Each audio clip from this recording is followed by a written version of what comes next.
Oke, kita coba ya ke C ya, C++. Berarti ini soal satu lagi aja nggak apa-apa ya. Soal satu CPP. Tapi yang akan kita buat di sini adalah bahasa C++. Ya,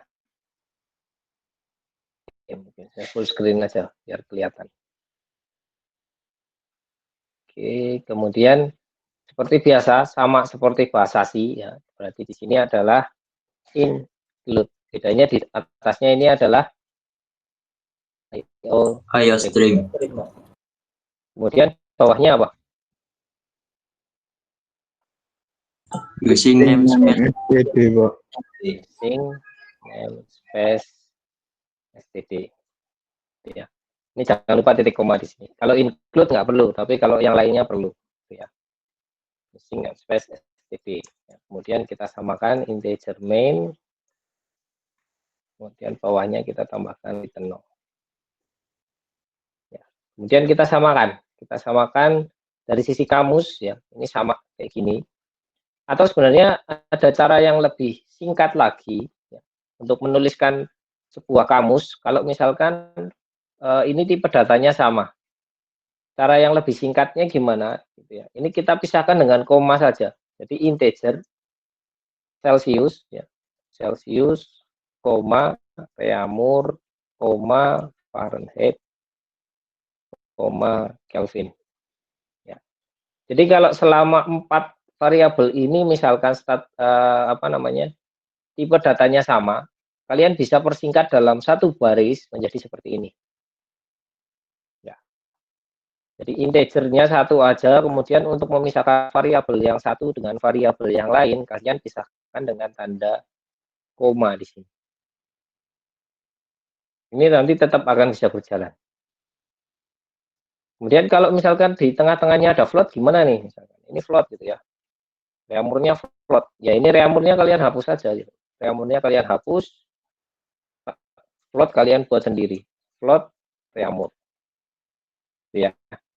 Jadi yang kalian bisa jadikan satu baris yang tipenya sama. Yang tipenya beda ya tetap dia terbuat ditaruh di baris yang berbeda. Ya. Ya kita coba kasusnya kita samakan dulu aja. Ini saya hapus karena ini sudah diwakili sama baris yang bawah. Jadi bisa dipersingkat seperti itu. Jadi nggak kelihatan banyak. Kalau bisa dibayangkan gitu ya, kalau kalian 4 variabel aja udah makan 4 baris, kalau variabelnya kalian punya 100 ya bikin satu-satu kan capek. Ya. Nah, kalian bisa persingkat dengan seperti ini. Atau integer Celsius, Reaumur, kalian enter di sini, itu nggak apa-apa gitu ya. Kenapa? Karena ini masih dianggap satu kalimat. Penutup kalimatnya mana ada di titik koma, bukan di komanya. Jadi ini masih dianggap satu kalimat. Gitu ya. Jadi kalau misalkan satu baris nggak muat nih sampai bagian ujung gitu kan, kayak kita nulis kalimat sampai kertasnya di pinggir sudah, ya kita lanjutkan di baris bawahnya kan. Gitu. Ini sama gitu ya. Jadi kalau kalian ternyata variabelnya banyak, kalian tulis sampai samping, nggak muat, pindah bawah aja nggak apa-apa, selama belum ditutup dengan titik koma. Gitu ya. Oke, kemudian di bagian algoritmanya berarti di sini ada namanya printf, masukkan nilai suhu gitu ya. Atau mungkin yang untuk hiasan-hiasan ini atau plating ini kita abaikan dulu aja, kita sesuaikan dengan flowchart dulu aja ya. Berarti di sini kita c-in langsung dulu ya, c-in kemudian langsung nama variabel yang akan kita pakai di dalam ini, dalam jajar genjang ini, artinya ini Celsius kan gitu. Kemudian rumusnya Reaumur, enter aja ya biar kelihatan perbedaan antara prosesnya. Reaumur sama dengan 4 dikali Celsius dibagi 5, atau mungkin Celsius dikali 4 dibagi 5 gitu ya, nggak apa-apa, sama, bolak-balik nggak masalah ya. Fahrenheit sama dengan 9 dikali Celsius dibagi 5 ditambah 32. Kemudian Kelvin sama dengan Celsius ditambah 273. Oke ya. Kemudian selanjutnya langsung kita loncati dulu, ini yang pemilihan kita lewati ya, karena nanti ada pembahasan tersendiri. Kita langsung outputkan. Di sini kita outputkan Reaumur, Fahrenheit, dan Kelvin. Berarti ini Cout, masih di PPT ya. Pindah dulu. Cout, Reaumur. Cout, Fahrenheit. Kemudian Cout, Kelvin.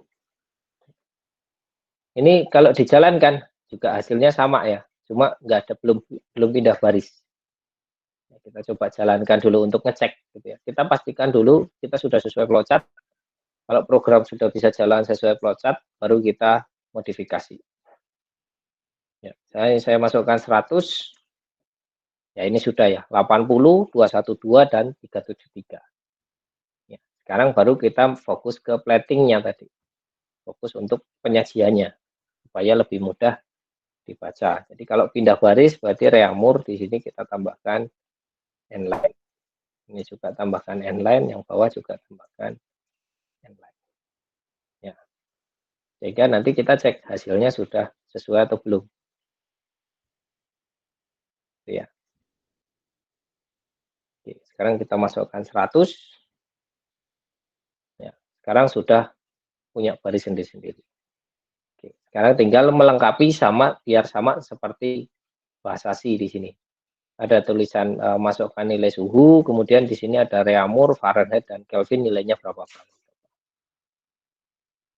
Oke ya, kita coba ke bahasa C++. Nah, kalau kasusnya kayak gini, karena ini ada variabel ya, berarti kita pisahkan lagi dengan tanda kurung-kurung di sini ya. Nah, tanda petiknya itu setelah Cout ini. Reaumur, titik 2 spasi, jangan lupa kalau memang mau ada spasi, kalau tidak ya berarti tidak perlu. Fahrenheit, titik 2 spasi, titik tutup. Kemudian Kelvin, titik 2. Ya. Jadi ini hanya sebagai aksesoris saja. Ini nggak ada hubungannya sama tulisan Reaumur yang ada di sampingnya. Kalian ganti dengan tulisan misalkan ini nama kalian aja nggak masalah.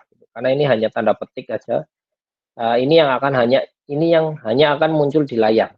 Nggak ada hubungan dengan Reaumur yang sebagai variabel di sini. Ya.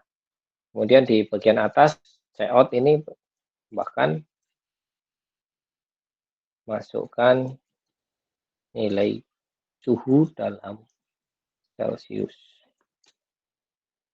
Jangan lupa titik koma. Itu ya. Nah, ini kalau dijalankan ini sudah sesuai dengan sudah sama dengan bahasa C-nya tadi. Saya jalankan. Sekarang sudah ada tulisan masukkan nilai suhu